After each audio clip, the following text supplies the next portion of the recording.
बोल छठी मैया की जय हो, सूरज भगवान की जय हो। बहुत बढ़िया। ये ये छपरा के पावन धरती पर हाँ जी, गरखा बसंत में हाँ छठ महोत्सव मना रहल बा। हाँ जी, आए छठ पूजा में हाँ हाँ हमनी के पूर्वांचल के बहुत बढ़िया कलाकार जेकर निशा उपाध्याय नाम है, जी जी, आज मंच पे विराजमान बनी।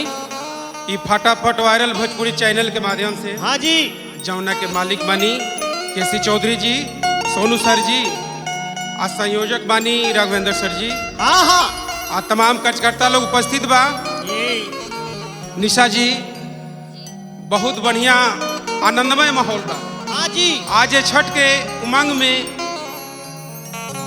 आज एगो नया ये है गीत आ गइल बा मार्केट में। कौन गाना? काहे के चुनाव चल रहल बाटे, हाँ हाँ पूरा पूर्वांचल में चुनाव के माहौल बा। हाँ जी, आ यही चुनाव के माहौल में हाँ जी, एगो पत्नी के पति मुखिया बन गइल बारे, जीत गइल बारे।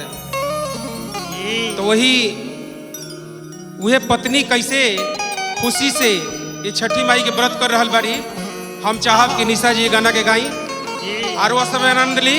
बोल छठी मैया की जय हो। और तनी ताली बाजत रहे के चाहिए बीच बीच में। हम चाहब कि निशा जी हंसत रहे, प्लीज। हंसत रहे।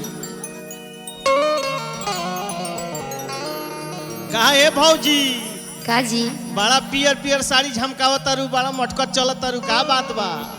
का रुआ से बताई, पूरा लोग जान गइल बा ई जे पंचायती चुनाव रहलक हनु मुखिया हाँ। के। अरे हमर पति देव जी जीत अच्छा, गइल भैया बानी जीत जी। गइलो? हाँ जी, अरे राव वाह, भैया वाह। जीत गइल बाड़े। मिठाइया हमरा के ना आ- दे, वैसे हमरा पता ना रहला। तो रउआ देवर ही रउआ घरे आवे के चाहिए नु। चली अब पता आ चल। देखी छठ आ गइल बा। हाँ जी। छठ बाद रउआ के अच्छा से ठीक मिठाई बा, ठीक खिलाई, बा। पार्टी करब। कोनो चिन्हा दे देम हमरा के। जी बिल्कुल, काहे ना। आ देखी ना, हाँ, ई गाना फटाफट वायरल भोजपुरी से वायरल होके वाला हाय है। हाय हाय हाय। जैसे हमार पति देव जी भोजपुरी में हाँ तमाम लोग जानता हाँ जी, मुखिया बन गई। हाय हाय हाय। अगला जैसे बार वायरल जिला भइल परिषद ह। बन जब छठी माई के कृपा हुई तो। देखी सब मैया के कृपा है, ए। उनके आशीर्वाद से रहेला हाँ जी। सब कुछ। तो देखी पतिदेव जी जीतल बड़े, पत्नी हाँ। बड़ा खुश बड़ी। ओहो, आई पावन पर्व छठ के चलता हाँ जी, और छठ के समय पर पत्नी पूरा श्रेय अपना छठी मैया के देता रही, अपन पूरा जनता के हाँ, देता हाँ। रही। आ छठी मैया से कह तरीका का कहतारी हो? कि 24 कोसी भरा बंगानवा।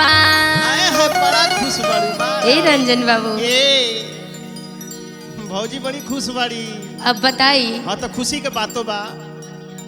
पति हमर मुखिया बनल बड़े, आ हमू तो मुखियाइन हो गई नीनू। आए हाय हाय हाय। अब तो खुश ना हो कि रहुए स्कॉर्पियो पर चढ़े अब। हाँ बिल्कुल। अब की छठी मैया की कृपा से हाँ हमारा घर दुआर भर गई, सब कुछ हो गई, हमार पति जीत गईले। ए मैया हमारा पति के मुखिया बना दे। अरे महाराज हमनियों को बड़ी मेहनत करनी है जा जी जी। प्रचार में। आई रउआ सबके छठ में एगो कार्यक्रम रखम, हाँ हाँ रउआ लोनी के बुलाई। जी जी। औरतिया कहतिया राजू बाबा का कहतिया हो? कि 24 कोसी भरा बंगानवा। हे हे हे। कि 24 कोसी आ भरा मंगनवा। आ दिल से कर पूजैया हो, दिल से कर पूजैया हो। ए रंजन बाबू, जी आ मरद के हमरा मुखिया। ए त मरद के हमरा मुखिया बनवली छठी मैया हो। मरद के हमरा मुखिया बनवली छठी मैया हो। मरद के हमरा मुखिया बनवली छठी मैया हो। मरद के हमरा मुखिया बनवली छठी मैया हो। एकला जी तनी और म्यूजिक वजह से रुआ। ए हे। 24 कोसी भरा बंगानवा। 24 कोसी भरा बंगानवा। 24 कोसी भरा बंगानवा। 24 कोसी भरा बंगानवा। दिल से कर पूजैया हो, दिल से कर पूजैया हो। ए राजू बाबा, ए बबलू बबलू, ओए होए। अब की बार हम छठी मैया से हाँ अब की छठी मैया से ये कहब कि अब की बार बबलू के भी माथे मऊ चढ़े। हाँ जी। जल्दी से हमार देवरानी आ जा कि अगला छठ में दोनों आदमी छठ घाटे चलल जाए। तो तनी आराम से एक बार और फिर से हाँ हाँ कि मरद के हमारा मुखिया, हाँ मरद के हमारा मुखिया बनवली छठी मैया हो। मरद के हमारा मुखिया बनवली छठी मैया हो। मरद के हमारा मुखिया बनवली छठी मैया हो। मरद के हमारा मुखिया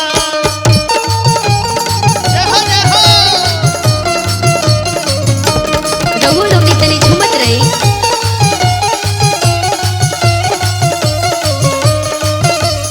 मरद के हमारा मुखिया बनवली छठी मैया हो। मरद के हमारा मुखिया बनवली छठी मैया हो। रंजन बाबू हाँ जी। इतना खुश बनी अब कि सब कुछ छठी मैया की कृपा से भइल है। हाँ हाँ पूरा गांव समाज हाँ जी। हमार पति के जिता दिले बड़ी, पति के मुखिया बना दिले हाँ बड़ी। हाँ तो गांव समाज के सेवा कई हमर पति के हाँ धर्म जी। हाँ है। जी।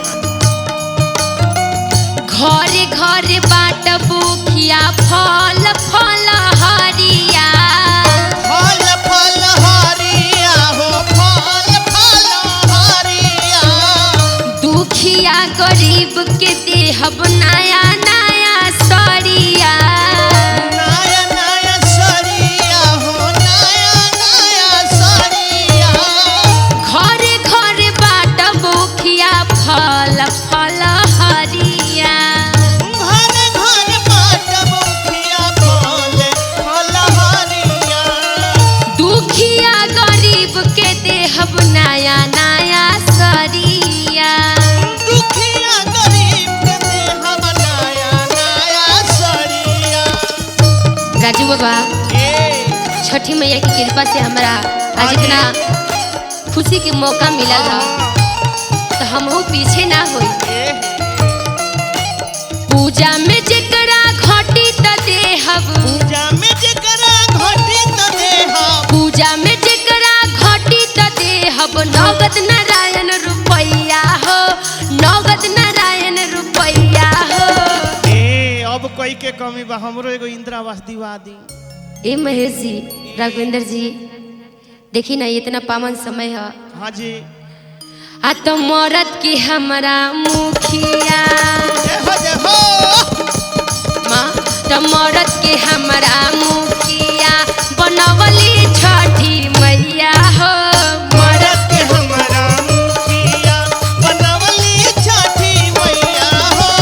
मरद के हमारा मुखिया बनवली छठी मैया हो। मरद के हमारा मुखिया जय हो।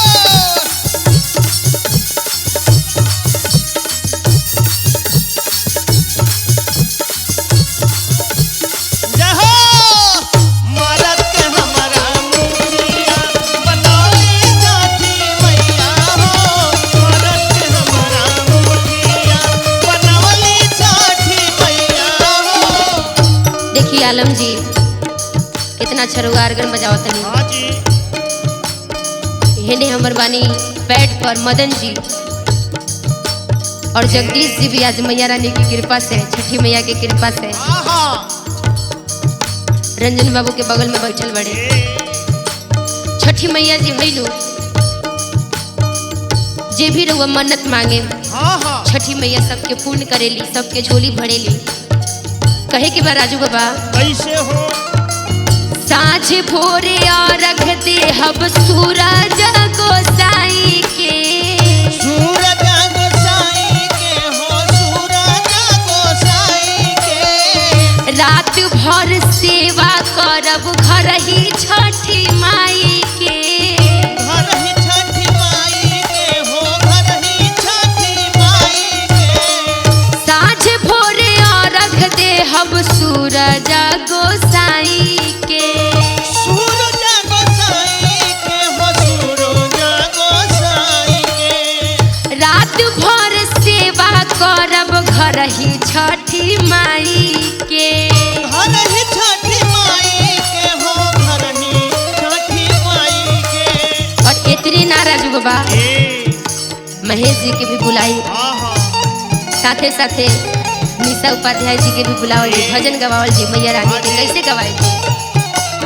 अहे भजनिया गावे महेश, अहे भजनिया गावे महेश, अहे भजनिया गावे महेश, संग में निशा गवैया हो, संग में निशा गवैया हो। राघवेंद्र जी, केसी जी, सोनू जी, हाँ जी, रघु लोगनी माता वो के लोग चौकी बुलाए। हुई, माता के जागरण हाँ जी। हुई, जन्म में निशा उपाध्याय जी आवे वाला बाड़ी। तो हम चाहे कि रघु लोगनी माता के जागरण में जरूर आई। हाँ जी, जरूर आइब जा। जे जे भी रघु लोगनी की माई से कामना हुई जरूर मांगब। हाँ हाँ, आ कहे के बका कि मरद की हमरा मुखिया, जय माँ जय माँ, तो मरद की हमरा मुखिया बनवली छठी मैया हो। मरद के हमरा जय हो। मुखिया बनवली छठी मैया हो। मरद के हमरा मुखिया बनवली छठी मैया हो। मरद के हमरा मुखिया बनवली छठी मैया हो। मरद के हमरा मुखिया बनवली छठी मैया हो। मरद के हमरा मुखिया बनवली छठी मैया हो। मरद के हमरा मुखिया बनवली छठी मैया हो। मरद के हमरा मुखिया बनवली छठी मैया हो। मरद के हमरा मुखिया बनवली छठी मैया हो। सब छठी माई के मरद कृपा के से। हमरा मुखिया